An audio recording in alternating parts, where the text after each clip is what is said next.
قرآن سے محبت کرنے والے جب ایسے جملوں کو اپنی زبان سے نکالتے ہیں اور اپنی محفلوں کے اندر ایسے جملوں کو کہتے ہیں کہ جسے سن کر کے کام کو بے حد تکلیف ہوتی ہے، آنکھیں رونے لگتی ہیں کہ آج کیسے لوگ پیدا ہو گئے کہ جنہوں نے دنیاوی چیز کو سارے چیزوں کے اوپر مقدم کر دیا۔ اللہ رب العزت تو انہیں بھی روزی دیتا ہے کہ جو جانور ہیں، جو 2 پیروں سے چلتے ہیں، جو 4 پیروں سے چلتے ہیں، جو زمین پر رہتے ہیں، وہ کتنی ہی بے تجربہ ہے، وہ کتنے ہی کمزور، لیکن ان تمام کمزوریوں کے باوجود اللہ رب العزت انہیں روزی فراہم کرتا ہے۔ حتیٰ کہ چیونٹیوں کو بھی جو بلوں کے اندر رہتی ہیں، اللہ انہیں بھی روزی فراہم کرتا ہے۔ تو کیا ہم اور آپ یہ سمجھتے ہیں کہ جو اللہ کے فرمان کو، جو اللہ کے قرآن کو، جو اللہ کے احکام کو ماننے والا کیا اس دنیا کے اندر بغیر روزی کے رہ سکتا ہے؟ کیا اس کی روزی تنگ ہو سکتی ہے؟ ظاہر ہے اللہ رب العزت ہمیں اور آپ کو دھوکہ نہیں رکھے گا، ہمیں اور آپ کو اللہ تعالی اس زمین پر دھوکہ نہیں مارے گا،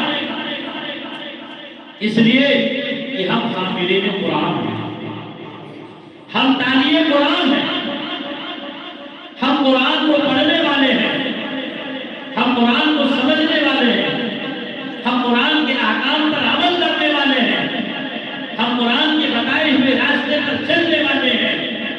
ہم قرآن کے پیغام کو عام کرنے والے ہیں، اور اللہ نے ہمیں اور آپ کو اس زمین کے اوپر منتخب کر لیا، تب جا کر کے اللہ نے ہمیں اور آپ کو علم قرآن دیا، حفظ قرآن دیا۔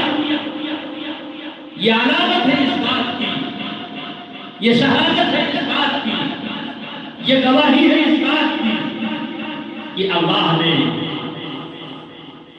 ہمارے سینوں کو منتخب کر لیا۔ ہم اللہ کے منتخب کردہ بندے ہیں، تو پھر کیسے یہ ممکن ہے کہ اللہ ہمیں اور آپ اس زمین کے اوپر دھوکہ مار دے؟ اسی کا مالک رب ہے، مگر ذہنوں کے اندر ہمارے یہ چیزیں بیٹھ چکی ہیں کہ اگر ہم اس کو پڑھائیں گے یا اپنے بچوں کو دینی تعلیم دیں گے تو وہ بیچارے بودے ہو جائیں گے، دنیا ان کے لیے اندھیرا ہو جائے گی۔ یہ چیزیں صحیح نہیں ہیں، اس لیے آپ حضرات مبارکباد کہ آپ نے اس پرفتن دور میں، اس دور فساد میں آپ نے اپنے آپ کو ان تمام دنیاوی جھمیلوں سے الگ الگ کر کے اللہ کے قرآن